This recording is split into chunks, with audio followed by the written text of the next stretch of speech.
Minasan, konnichiwa. My name is Matt Takahara. I'm an interpreter and gunner with the Matsumoto Castle Gun Corps, and today we're exploring a old Takeda supply route. I'm not just riding on my own today, I've got Akino Roza with me, and we're going to have a look at this supply route and talk about some of the important factors of making a supply route before actually going to war.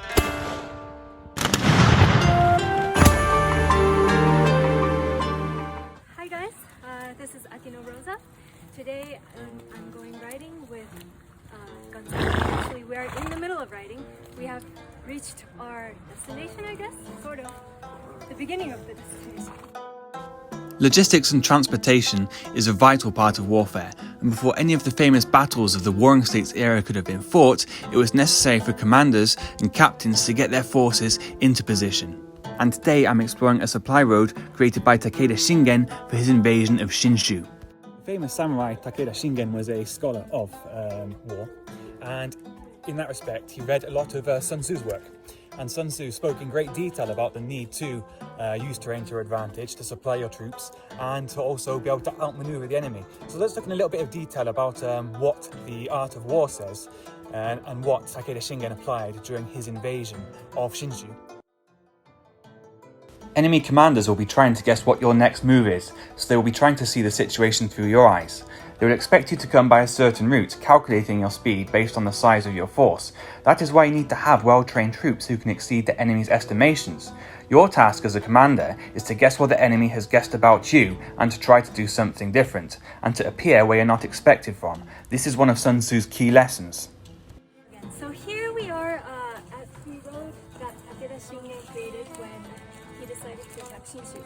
And the reason he went this way is because it's better to attack from a point where your enemy is not expecting it. A common tactic in warfare is to take an unexpected route, and it's worked historically. It worked in Shinshu here, it worked for the Germans when they attacked France and outflanked the Maginot Line by going through the Ardennes Forest, and it worked for General Schwarzkopf when he did that big left hook in the Gulf. So one of the key aspects of the Sun Tzu's art of war is to actually try and establish a route which you can use that the enemy who you're planning to attack or are engaged with don't know about. Now, it's important to move through this kind of terrain as quickly as possible. You don't want to be spotted in this terrain. It gives the enemy an opportunity to respond to your build-up of forces. But it's also exhausting moving a large number of troops through this kind of terrain. So you need to get your troops into position in as good a condition as possible. So creating roads like this in unpredictable areas is actually quite a smart strategy when it comes to deploying your forces ready for war. So one of the main advantages of using horses in warfare is that enhancement of the mobility.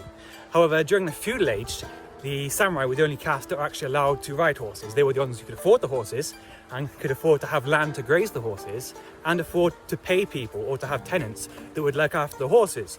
So whereas horses were a common part of warfare, they were only common for the samurai and that caste.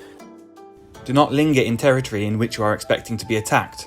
The danger could be anything from a flank attack to a full frontal attack or an ambush. If it is obvious that your forces are going to be attacked or there is the risk of an attack, then extra scouts should be put into position to ensure that you have that extra screen of safety. Even though large supply routes like that we just travelled on existed, you also had to deploy forces into the flanks, into the woodlands like we're walking in right now. And the reason is because you're looking out for spies, you're looking out for informants, people that might be able to give away your position or relay that information to enemy forces about your build-up. One of the most famous battles, or sets of battles during the Warring States era, was the Battle of Kawanakajima, which is actually an area in Shinshu. In order to prepare for this battle, Takeda Shingen moved his forces through unoccupied territory. This is because it is better to take an indirect route through an area offering little or no resistance than to take a well-defended direct path.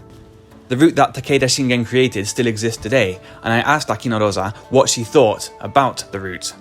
It's definitely surreal. I mean, to think that this road was originally made by Takeda Shingen, especially, is kind of like having being a small participant in history. So in conclusion, you need to work with the terrain and not against it. You need to know about what kind of terrain you're moving into. You need to send in scouts to assess the terrain to give you a better understanding of how to move through it. And finally, you need the right kind of equipment and the right kind of training to move large bodies of troops through that terrain.